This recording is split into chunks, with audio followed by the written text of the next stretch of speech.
الحمد لله وحده والصلاة والسلام على من لا نبي بعده أما بعد فأعوذ بالله من الشيطان الرجيم بسم الله الرحمن الرحيم ذلك الكتاب لا ريب فيه عن علي بن أبي طالب رضي الله تعالى عنه قال قال رسول الله صلى الله عليه وسلم ألا إنها ستكون فتنة قلت وما المخرج منها يا رسول الله قال كتاب الله فيه نبأ ما قبلكم وخبر ما بعدكم وحكم ما بينكم هو الفصل ليس بالهزل من تركه من جبار قسمه الله ومن ابتغى الهدى في غيره أذله الله وهو حبل الله المتين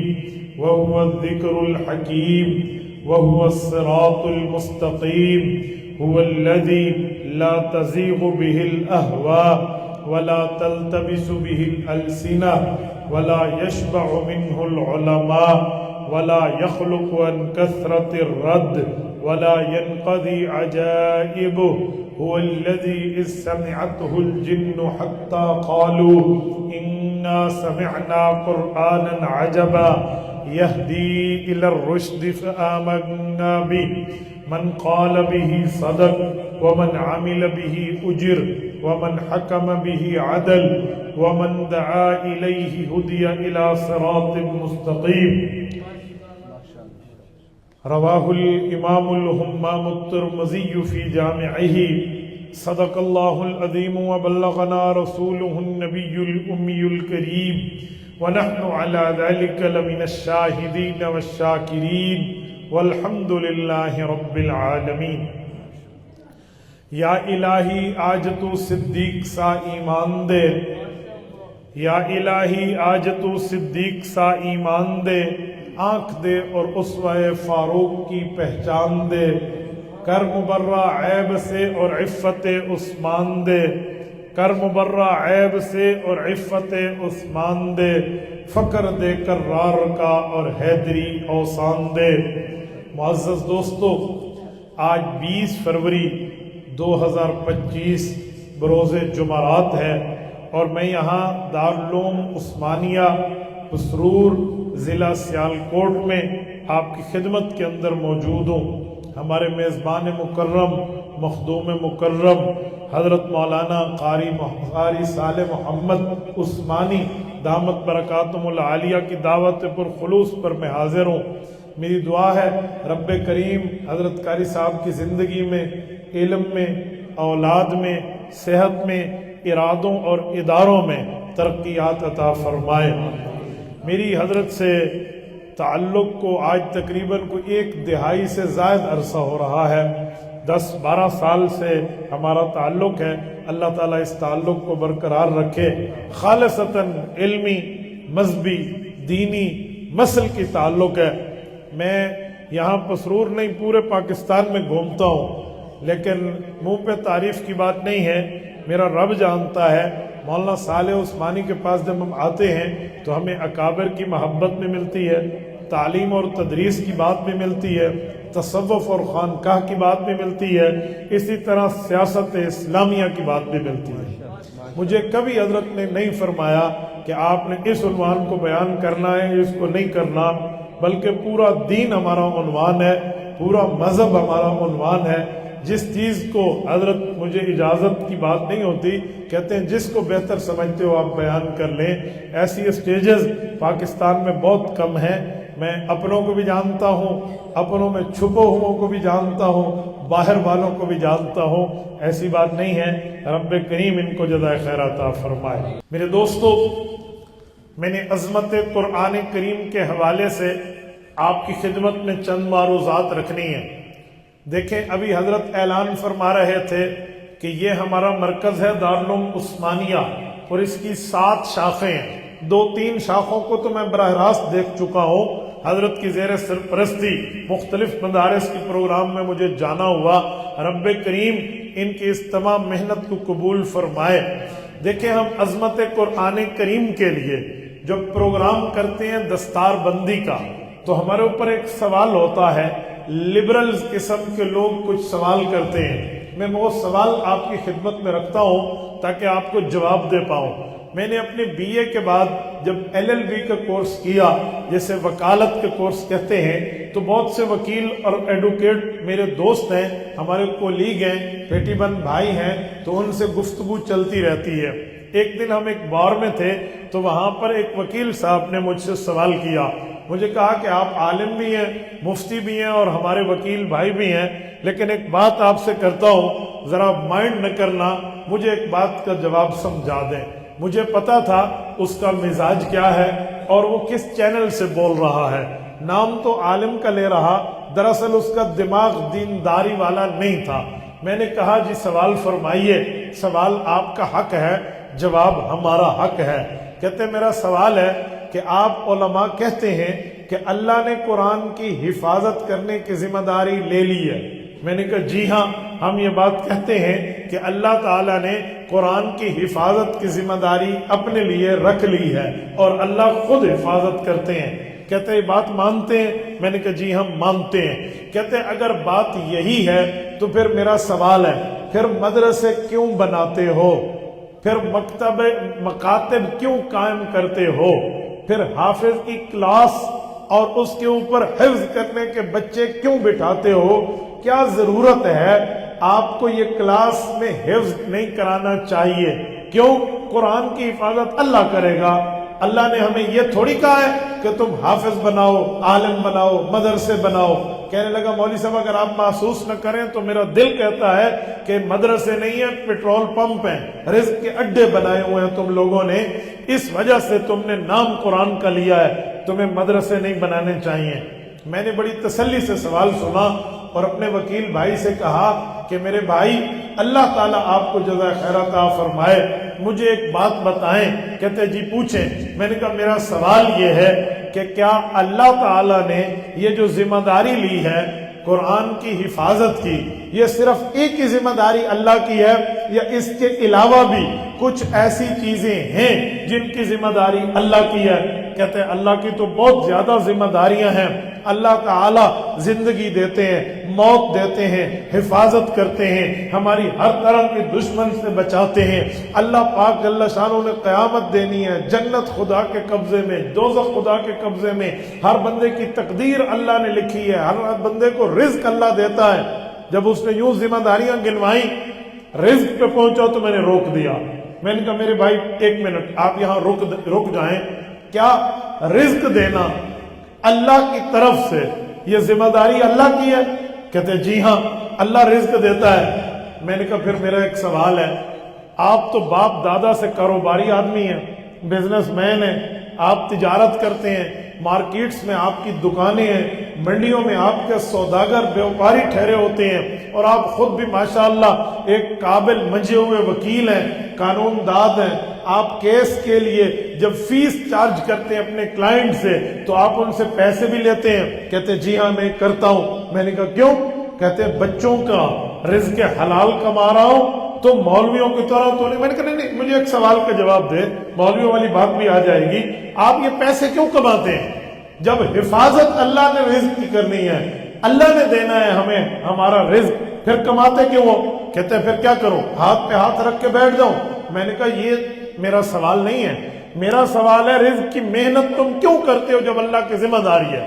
کہتے ہیں یار اللہ نے عقل دیا ہے، اللہ نے سوچ دی ہے، افلا تتفکرون کہہ کر ہم نے سوچنے کی بات کی ہے، ہم تگودو کریں گے، رزق حلال کمائیں گے، کاروبار کریں گے، تجارت کریں گے، اللہ ہمارے ہاتھوں پہ اپنی ذمہ داری پوری کریں گے۔ میں نے کہا بہت اچھا، آپ نے جو جواب دیا ہے نا یہی جواب علماء کے لیے بھی کاپی پیسٹ کر لو کہ قرآن کی حفاظت اللہ نے کرنی ہے، لیکن اللہ تعالی حفاظت ان خوش قسمتوں کے ذریعے کرے گا جنہوں نے اپنی اولاد کو قرآن پڑھانے کے لیے بھیجا یا جنہوں نے اپنی زندگیاں قرآن پڑھنے کے لیے وقف کی۔ اعتراض کرتے ہو خدا کے بندے، اب آپ کو یہاں پہ سمجھ نہیں آتا تو بندہ خاموش ہوا۔ یہ میں سوال اسی لیے سنا رہا ہوں کہ علماء پر لوگ سوال کرتے ہیں کہ جی مدرسے کی ضرورت کیا ہے۔ آؤ میں آپ کو مدرسے کی اہمیت بتاتا ہوں۔ میرے پاک نبی نے مکہ مکرمہ کی زندگی میں بھی مدرسہ بنایا تھا، میرے پاک نبی نے مدینہ کی زندگی میں بھی مدرسہ بنایا تھا۔ حضور پاک علیہ السلام کی مکی زندگی کے مدرسے کا نام ہے دار ارقم، حضور پاک کے مدنی زندگی کے مدرسے کا نام ہے اصحاب صفہ۔ حضور نے ادھر بھی مدرسہ بنایا، حضور پاک نے ادھر بھی مدرسہ بنایا۔ میرے دوستو، حضور پاک علیہ السلام نے جب مدرسہ بنایا ہے، اللہ تعالیٰ آپ کو لے جائے، یہ مدرسہ بیت اللہ شریف میں کہاں ہے؟ جب آپ طواف کر لیں گے، طواف کے بعد آپ صفا مروہ کی سعی کے لیے کوہ صفا میں داخل ہوں گے، تو جب آپ داخل ہوں گے وہاں نیچے سفید ماربل لگا ہوا ہے، بلکہ اس کو کٹ کیا گیا ہے تاکہ کسی کا پاؤں پھسلے نہیں۔ آپ جب وہاں جائیں گے، اس جگہ کو کراس کر کے آپ صفا میں داخل ہوں گے، یہ جگہ ہے جس کو مدرسہ دار ارقم کہتے تھے۔ حضور پاک علیہ السلام نے یہاں مدرسہ قائم کیا تھا۔ اور اس مدرسے کی وصولی کیا ہے؟ اگر میں اس مدرسے کی وصولی پہ بات کروں تو اس مدرسے نے کئی وصولیاں دی ہیں، لیکن میں اس سے پہلے ایک جملہ کہتا ہوں، پھر میں مدرسے کی وصولی پر بات کروں گا۔ اس مدرسے کی اہمیت کتنی ہے؟ دیکھو، اس مدرسے کے ساتھ 8 چیزوں کا تعلق ہے، 8 چیزوں کا، اور 8 کے ساتھ اللہ کا لفظ لگا ہوا ہے۔ آپ کہیں گے کیسے؟ پڑھنے والے، پڑھانے والا، جس چیز کو پڑھا جا رہا، جس جگہ پڑھا جا رہا، امتحان لینے والا، رزلٹ آنے والا، محبت رکھنے والا یا نفرت رکھنے والا، سب کے ساتھ لفظ اللہ کا معاملہ۔ آپ کہیں گے کیسے؟ جو اس مدرسے کو بیٹھ کر بنا کے پڑھا رہا ہے وہ استاد ہے رسول اللہ، اللہ کے رسول۔ اور جو لوگ یہاں حضور کے پاس پڑھ رہے ہیں، قرآن کہتے ہیں اولئک حزب اللہ، یہ اللہ کا لشکر ہے۔ تو استاد رسول اللہ، شاگرد حزب اللہ، جس جگہ بیٹھے ہیں وہ مدرسہ بیت اللہ، اور جو پڑھ رہے ہیں وہ نصاب کتاب اللہ۔ آپ مجھے بتائیں، یہ 4 چیزیں ہیں، ابھی 4 اور بھی بتاتا ہوں۔ استاد رسول اللہ، شاگرد حزب اللہ، مدرسہ بیت اللہ، نصاب کتاب اللہ، اور جو حضور سے پڑھنے والے ہیں ان کو حزب اللہ۔ اللہ نے کہاں کہا ہے؟ سورت نمبر 58 سورت مجادلہ میں۔ یہ قرآن کریم کی واحد سورت ہے، اس جیسی سورت پورے قرآن میں نہیں ہے۔ وجہ تمیز کیا ہے؟ وجہ ترجیح کیا ہے؟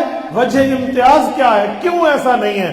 اس کی وجہ یہ ہے کہ 22 آیات پر مشتمل سورت ہے، لیکن ہر آیت میں لفظ اللہ، ہر آیت میں لفظ اللہ۔ اس جیسی سورت پورے قرآن میں نہیں ہے کہ ایسی سورت ہو کہ اس کی ہر آیت میں لفظ اللہ ہو۔ آپ اٹھائیے سورت المجادلہ، مولانا ذرا کھولیے سورت المجادلہ، کھولیے 28واں پارہ ہے، پہلا صفحہ ہے۔ ہر آیت میں اللہ تعالیٰ نے لفظ اللہ استعمال کیا ہے، کسی جگہ 1 مرتبہ، کسی جگہ 2 مرتبہ، کسی جگہ 3 مرتبہ، کسی جگہ 4 مرتبہ۔ یہ دیکھیے، یہ سورت المجادلہ قرآن کریم کی ہے، سورت نمبر 58 ہے، 28واں پارہ ہے، 22 آیات پر مشتمل سورت ہے، ایک کم 40 مرتبہ لفظ اللہ آیا۔ اگر میں اس کی 1-2 آیات پڑھ کے آپ کو سنا دوں، مثلا پہلی آیت میں 4 دفعہ لفظ اللہ ہے۔ قد سمع اللہ قول التي تجادلك في زوجها وتشتكي الى الله والله يسمع تحاوركما ان الله سميع بصير۔ 4 مرتبہ لفظ اللہ ہے، ایک آیت 4 مرتبہ لفظ اللہ۔ اگر اس سے بھی آگے آئیے تو اگلی آیت میں اللہ تعالیٰ نے وَإِنَّ اللَّهَ لَعَفُوٌّ غَفُورٌ فرما کر پھر لفظ اللہ ہے۔ اور اگر اس سے بھی آگے آئیے وَاللَّهُ بِمَا تَعْمَلُونَ خَبِيرٌ پھر لفظ اللہ ہے۔ اس سے بھی آگے آئیے تو اگلی سورت، اگلی آیت میں ذَلِكَ لِتُؤْمِنُوا بِاللَّهِ وَرَسُولِهِ وَتِلْكَ حُدُودُ اللَّهِ 2 مرتبہ لفظ اللہ ہے۔ اگر اس سے بھی آگے آئیے إِنَّ الَّذِينَ يُحَادُّونَ اللَّهَ وَرَسُولَهُ میں لفظ اللہ موجود ہے۔ اس کی اگلی آیت میں 2 مرتبہ لفظ اللہ موجود ہے۔ یہ ایک رکوع پورا ہو جاتا ہے۔ میری بات کا مطلب 22 آیات کی صورت ہے اور ایک کم 40 مرتبہ لفظ اللہ ہے۔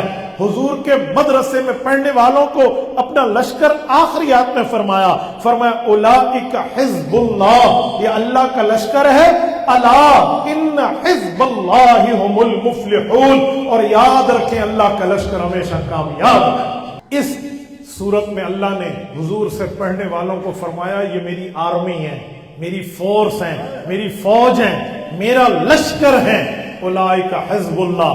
میں نے کہا 4 چیزیں ہیں، استاذ رسول اللہ، شاگرد حزب اللہ، مدرسہ بیت اللہ، نصاب کتاب اللہ۔ آپ جانتے ہیں جب یہ 4 چیزیں اکٹھی ہو جائیں پھر ضرورت پڑتی ہے امتحان کی، کہ استاد نے پڑھایا کیا ہے، شاگرد نے پڑھا کیا ہے، استاد نے سمجھایا کیا ہے، شاگرد نے سمجھا کیا ہے، اس کی ضرورت پڑتی ہے۔ تو جب امتحان کی باری آئے، جہاں استاد رسول اللہ ہو وہاں شاگرد حزب اللہ، مدرسہ بیت اللہ، نصاب کتاب اللہ ہو، تو امتحان لینے والا کوئی غیر اللہ نہیں ہے۔ فرمایا اولئک الذین امتحن اللہ، امتحان لینے والا خود اللہ۔ اچھا، اللہ نے امتحان کیوں لیا؟ کسی اور نبی نے حضور پاک کے بعد تو آنا نہیں تھا، پیدا نہیں ہونا، تو اب نبی کی کلاس کا امتحان یا تو نبی لے، نبی خاتم النبیین ہے، تو اللہ نے امتحان لیا۔ اچھا، اللہ نے کس چیز کا امتحان لیا؟ دیکھو، ممتحن تو ظاہر کو دیکھتا ہے کہ کیا پڑھا، کیا پہنا، کیا کھایا، کیا پیا، کیا سمجھا، لیکن نہیں، اللہ تو علیم بذات الصدور ہے، تو اللہ نے امتحان ظاہر کا بھی لیا، باطن کا بھی لیا۔ قرآن کہتے ہیں اولئک الذین امتحن اللہ قلوبہم للتقوی، اللہ نے امتحان لیا ان کے دل کے اندر تقوی کا، کہ یہ تقوی ان میں کیا ہے۔ پتہ ہے تقوی کسے کہتے ہیں؟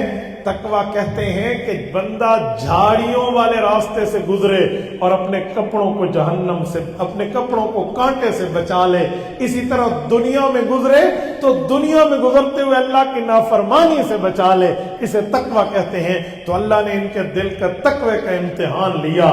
تو جب 5 چیزیں ہوئیں، استاد، شاگرد، نصاب، مدرسہ اور ممتحن، اور امتحان ہو گیا، پھر آپ جانتے ہیں جب امتحان ہو جائے پھر ضرورت ہوتی ہے رزلٹ کی۔